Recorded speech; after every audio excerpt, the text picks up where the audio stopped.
Hello friends, this is G-Man from G-Man Kids Zone and today we're gonna read Disney Princess Sleeping Beauty, Aurora's Homemade Holiday from this 5-minute Christmas stories book. Here we go. One snowy December day, Princess Aurora and Prince Philip went for a stroll. As they walked, Philip noticed that the princess was unusually quiet. Is something the matter? He asked. My aunts and I used to love Christmas time, she said. The three fairies, Flora, Fauna, and Merryweather, had raised Aurora in secret, and she still thought of them as her aunts. Let's invite them for the holidays, Philip said. What a splendid idea, Aurora cried. The next morning, Prince Philip sent an invitation to Flora, Fauna, and Merryweather. Then he set off on a short trip to attend to some royal duties. Aurora was sad to see Philip go, but she tried to look on the bright side. Now her special Christmas preparations would be a surprise for Philip when he returned. Soon the good fairies arrived. Princess Aurora had a special request for them. You want a Christmas exactly like the ones we shared at the cottage? Flora asked. That means we can't use magic? You better take our wands so we are not tempted to use them, Fauna said to Aurora. But the wands were hard to catch and zoomed around the room. They did not like the idea of being put away. Shall we decorate? Aurora asked. She led the fairies to baskets of evergreen garland, ornaments, and boughs. Let's start trimming the tree, Merryweather exclaimed. We should hang the evergreen garland first, Flora said. Aurora knew that waiting for her aunts to agree on something could take her all day. So she suggested that she and Flora put up the evergreen garland while Fauna and Merryweather decorated the Christmas tree. After a busy morning, the last stocking was finally hung above the fireplace. Then Aurora and the fairies moved on to the kitchen. It was time to begin baking their Christmas treats.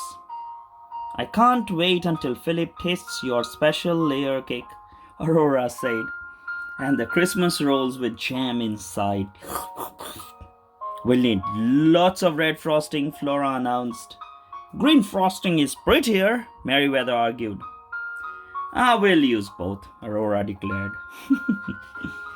The next morning over breakfast, Aurora and the good fairies talked about a gift for Philip.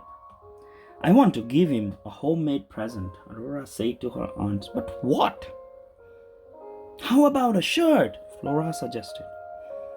But I don't know how to sew, the princess replied. We'll show you how, Merryweather said. Aurora smiled. Do you remember the stockings you sewed when I was a little girl? She asked. Of course, Flora said. We forgot to stitch up the bottoms and the gifts fell out. You'd say, look, her stocking is empty. We'd better fill it up with more treats, Aurora said, chuckling as she remembered the happy times she had shared with the fairies. All morning the fairies worked with Aurora, teaching her how to cut fabric and how to sew a shirt. Oh dear, the princess said when she looked down at her sewing. This shirt isn't looking quite right. The fairies quickly set aside their own projects to help Aurora with Philip's shirt. When Aurora finished Philip's gift, the fairies helped her to get ready. The prince would be home soon. The fairies made a crown of holly for the prince's hair. Next, they had to decide what she should wear. Flora suggested a red dress.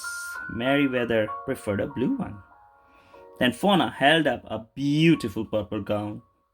Aurora tried it on. The dress was perfect.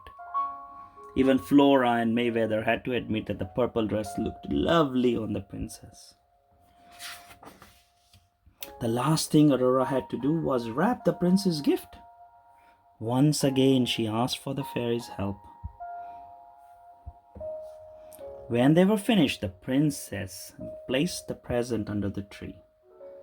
That afternoon, Prince Philip arrived back to the castle. Aurora was eagerly waiting for him. Close your eyes, the princess said with a sly grin, and don't open them until I tell you to. Aurora led Philip into the grand hall where Flora, Fauna, and Merryweather were sitting. Okay, now open your eyes, Aurora exclaimed. Philip looked around. Crooked rats dangled from the walls. The Christmas tree was decorated only on one side. Lopsided cakes, burnt tarts, and misshapen cookies filled a table. I've never seen preparations like this before, Philip said politely. I can understand why you find them so special. Try a lemon tart, Aurora said, holding out a plate. Philip took one and bit into it. Suddenly, a strange look came over his face. The lemon tart tasted horrible. Oh dear, Fauna said. We must have forgotten the sugar. Aurora handed Philip his gift.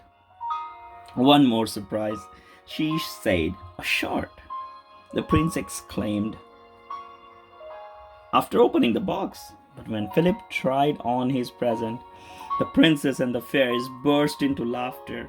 Oh dear, that's certainly not the right size, Aurora said. The sleeves were too far too long. Aurora knew her Christmas wasn't perfect, but sharing a homemade holiday with Philip and her aunts had made it the best one Aurora could remember. Merry Christmas to all of you and your loved ones from G-Man Kid Zone. Like the story and subscribe. See you next time. Bye.